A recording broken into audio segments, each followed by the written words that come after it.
Sony. Sony. Just when are they gonna realize that them making a Spider-Man-less, Spider-Man shared cinematic universe is just stupid? In many ways, I feel sorry for Sony as a studio because they literally have the best superhero of all time in Spider-Man, and on the one hand, they've made some pretty great movies. Sam Raimi's Spider-Man 1, Spider-Man 2, The Amazing Spider-Man, I love Amazing Spider-Man 2, and if you don't care for the live-action Spider-Man films, they're the Spider-Verse films, which are both really great. Those films right there just show that Sony is capable of making good Spider-Man content. Or films, I don't like calling films content and stuff. You get my point. Sony can make good Spider-Man films. But recently, this whole foray into this Spider-Man villain shared universe thing, the SPUMC, or what a dumb acronym. The Sony Pictures Universe of Marvel Characters. SPUMC. Who thought of that? But then on the other hand, these Sony Picture Universe Marvel character films are just bad. They are not good. Okay, I say that Venom 1 is like so bad it's good. Like, it's a dumb, stupid film and it knows it's bad. And in many ways, it doesn't know the joke of that Eddie is just ridiculous and so is Venom. And so it works. It's so like stupid and stuff. Eddie and Venom's dynamic is so goofy and so silly and it's so dumb, but like it works. It works in the way that the 90s Venom comics did. You know, the whole Venom Lethal Protector series. Like, Venom isn't really a big evil sinister character. He looks that way and can appear that way, but for the most part, when Venom is like by himself, he's a big, silly, goofy character. But there is also supposed to be a bit of a menace surrounding him, and that's kind of a problem I have with the Venom films, is that he's not really scary. Venom Let There Be Carnage is awful, and Morbius is just... God, whose idea was that? Yeah, let's make a Michael Morbius film. Like, what the... Morbius is so terrible that the day I saw it, I genuinely forgot that I went and saw it in the cinema. And you would have thought that with Morbius coming out, Sony would have realized that, okay, no, yeah, this is a terrible idea. We spent the money on Morbius, we're gonna take the hit. No more SPUMC films. Like, Kraven, no. Madam Web, no. No, they full on just went in and was just like, yep, Kraven the Hunter and Madam Web. Why? What are you doing? The thing is, too, is that who at Sony was just like, yeah, we're going to make a film about Madam Web. Like, why? Madam Web is a supporting character. Why are you trying to turn all these supporting characters and side villains into, like, these main, big antagonists that are going to, like, hold their own in a film? No, they can't. They need Spider-Man. And now that we're here, Madam Web looks awful. I'm sorry, but just...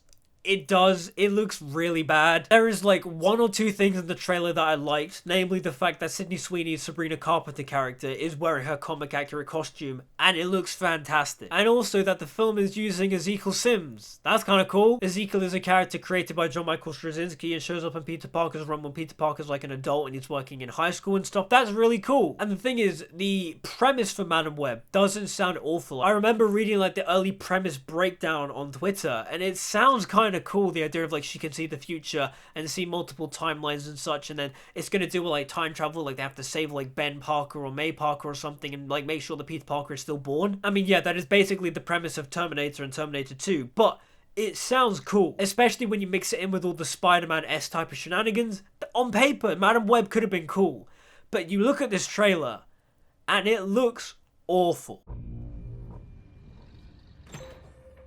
Okay, so the trailer starts and you go, okay, this is some nice looking indie movie. This looks like something that you would see from like A24. It looks a bit like Everything Everywhere All at Once. From a cinematography standpoint and a lighting standpoint, it looks not bad. It looks pretty decent. And then the character Ezekiel walks in this budget looking fan film made Spider-Man costume.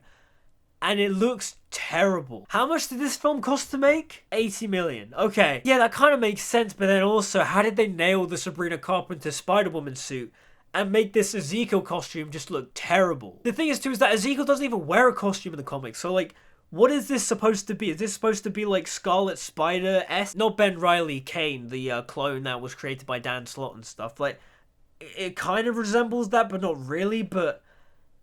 looks awful. Honestly, at this point, why have him in a Spider-Man costume? Just have Ezekiel walking around barefoot in a suit. That's what Ezekiel does. This honestly looks like a really bad fan film. Like, how did we go from Spider-Man 2002, Sam Raimi's Spider-Man film, where they innovated technology and boom, Spider-Man was on the big screen and he looked great, to this? Let's try that again. Again, when I say that the premise isn't too terrible, the idea that Madam Web can see the future and sees like alternate timelines and possibilities and such, that's an interesting premise. The problem is that the way it's presented in the trailer and probably in the film, it's just corny and cheesy and bad. A week ago, I spent my life racing against time. Look, I like Dakota Johnson normally, but in this trailer, her line deliveries are so flat and wooden and deadpan, like, you can tell she doesn't care. Also, apparently Adam Scott is supposed to be playing either Uncle Ben or Richard Parker. It makes a bit more sense if he's playing Richard Parker, because Richard Parker is technically a doctor, even though he's a scientist, but yeah, whatever. But also, if he's meant to be Ben Parker, then no. Uncle Ben was a bridge maker, he was an architect. What's he doing being a paramedic? Like, no. I knew he was gonna die. I think I'm seeing the future. The whole vibe of this trailer gives me low-budget thriller vibes. This feels like a low-budget Netflix film, or this feels like a film that you would see being made by TikTok stars that are just like, oh yeah, we sold a film because we've just made a film and we're all TikTok stars and we're all really famous and hot, but they don't have any acting talent. What do you want from me? Again, for the most part in this scene, Ezekiel is just walking around barefoot in a suit. Just have him like this throughout the rest of the film. The T-1000 in Terminator 2 was just a guy dressed as a cop for the most part, apart from the whole like bendy metal stuff. But if you want to do that kind of effect, just do that with Ezekiel. You don't have to have him wear this budget-ass Spider-Man suit. Who are you? What is going on? I can see the future. Alright, calm down. You're not Paul Atreides. I can see the future. Oh, what the hell? So that's meant to be like a comedy bit for the trailer, but the thing is, the way it's edited, it's so bad I can imagine that being in the film. This whole trailer and film screams bad B-movie. Not to mention the fact that for the most part, Sony's trailers are really bad. Not only for the most part did they give away the entire plot of the film, but also some of the editing is horrible. Sony's trailers are notorious for having lines of dialogue taken out of context and stitched together, rather than just having the actor come in for one day for an ADR session to record some lines for the trailers. Like, Tom Hardy's Eddie Brock performance is like a bit weird or whatever, but it's kind of like quirky and funny, but the trailers make it even more unbalanced and more unsettled. It's just so weird. I'm Eddie Brock. I'm a reporter. I always seem to find myself questioning something the government may not be looking at. My name is Eddie Brock. He was in the Amazon with my mom when she was researching spiders right before she died. Do you get what I mean when I say that Dakota Johnson is just not invested in this at all? He was in the Amazon with my mom as she was researching spiders right before she died. I mean, yeah, that's a horrible sentence to say, but also delivering it in that deadpan of a voice, like... The thing is, too, is that Sony knows this film is bad. They're holding the review embargo for Madam Web until the day before it releases. Like, that's how you know a film is bad and the studio doesn't believe in it. Why don't you Look, one positive I'll give is that those Spider-Women costumes look really good. Like, the Sabrina Carpenter one looks spot on, the other one looks really good. When I say I want comic-accurate suits, this is kind of what I want. Like, this is really good stuff. So I'm guessing that a lot of the budget went on those costumes rather than Ezekiel's, because just... that costume is terrible. Also, a lot of the action just looks really blech. Whether it be bad compositing, bad wire work. Also, there's just a lot of car chases and explosions. Like, it looks like a very generic action thriller. But not an action thriller on the level of, say, Terminator 2 or the Mission Impossible films where you can feel the tangibility of the stunt work. This just looks like, yeah, we're just shooting stuff and blowing stuff up and we're gonna, cut it all together in post. There's no vision behind it. If you want to live, you have to trust me. Come with me if you want to live. That's basically what that line was. You're showing off.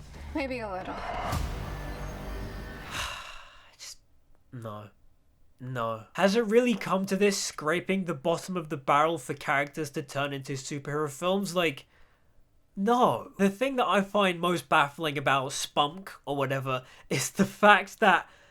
Sorry, I'm just laughing at how stupid that name is. Sony have the rights to all the different Spider-Men. They have Miles Morales, they have Spider-Man Noir, they have Spider-Woman, Spider-Gwen, they have Spider-Man 2099, they have Spider-Punk and such. Like, yes, they're in the Across the Spider-Verse films, but if Sony was smart and they realized, oh, we're in collaboration with Marvel Studios and they can use Peter Parker but we can't and such, or we can but we can't, I don't know, the Sony deal is a bit confusing. Why don't they just focus their efforts and make the Spider-Man 2099 film? I mean, Blade Runner, but with superheroes.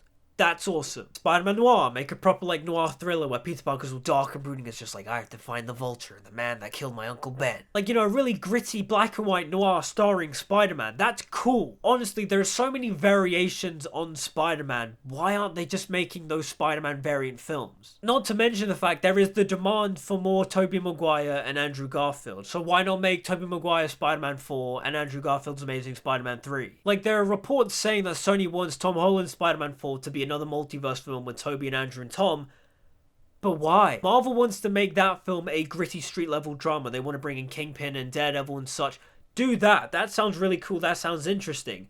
Another Tom Holland, Tobey Maguire, Andrew Garfield Spider-Man film would be fun, but I don't want it to be the next thing after No Way Home. Like, I get it. No Way Home made almost $2 billion and they want to replicate that. So why not just make a separate Spider-Verse film? Let Marvel do their gritty, grounded Spider-Man 4 with Daredevil and Spider-Man and Kingpin, and then bring Tom over and do another multiverse film with Tobey, Tom, and Andrew. But also, apparently, the Madam Web universe was initially supposed to be tied into the MCU, and then they scrapped that, and then it was supposed to be tied into the Amazing Spider-Man films, and then they scrapped that. And then apparently they were just like, oh no, we're going to take out all those references because there's no point. And again, it's the thing I've been saying now. If your film is just relying on cameos to make it successful, then the film and story you're telling is bad, and you can tell, audiences can tell right away. That's one of the reasons why The Flash just felt so disingenuous to me. The marketing of that film was just, hey look, Batman 1989, but it didn't show me anything about The Flash. It didn't tell me about Barry Allen's story, and so I could tell the film was going to suck, and then I saw it, and it did. But the thing is too, with the Sony SPUMC, I hate that name, it's so stupid. The thing is with these Sony Spider-Man-less Spider-Man films, that's just what I'm going to call them, is what is the point of them? The post-credit scene of Morbius has Morbius and Vulture team up to defeat Spider-Man. They know Spider-Man, but there is no Spider-Man in that universe. Like, so what is the point? And the thing is too, is that if you wanted to make a film about these Spider-Man villains, why not adapt some of the comic material, like The Superior Foes of Spider-Man, which is supposed to be a satirical spoof on the villains of Spider-Man. We see the villains' lies and their perspective and such, and it's supposed to be silly, fun mode, like we see Shocker and Boomerang and stuff team up. We see their day-to-day lies and how they get whooped by Spider-Man. Like, that would be a really fun premise for a film.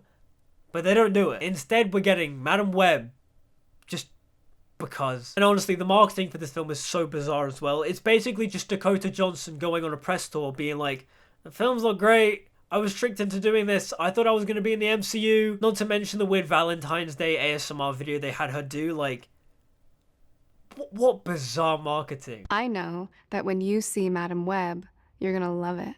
In fact, I think you're gonna see it twice. But on a serious note though, who is going to take their Valentine's Day to watch Madam Web? Like, no. No. Look, I'm not anti-superhero films. I love Spider-Man, I love comic books, but this whole fad and trend of all these D and C and E-list Marvel and DC characters getting their own films, it needs to stop. You can tell studios are just wasting money trying to create these products, but at the end of the day, they're flopping at the box office because no one cares. Not to mention the fact that a lot of the Spider-Man ones as well, I want to see Venom fight Spider-Man. I don't want to see Venom fight Carnage without Spider-Man. That's so lame. But also too, you can just tell from the way these films are made from their trailers. They hire like the bottom of the barrel writers that can't produce quality content. And you can just tell from the trailers that the writing is terrible, and so I'm not going to waste my time with these films anymore. It honestly gets very tiring being mean and negative on things. Like, I don't want to be doing this. If the trailer for Madam Web was fantastic, I would have been like, this is fantastic, Sony's on a rock.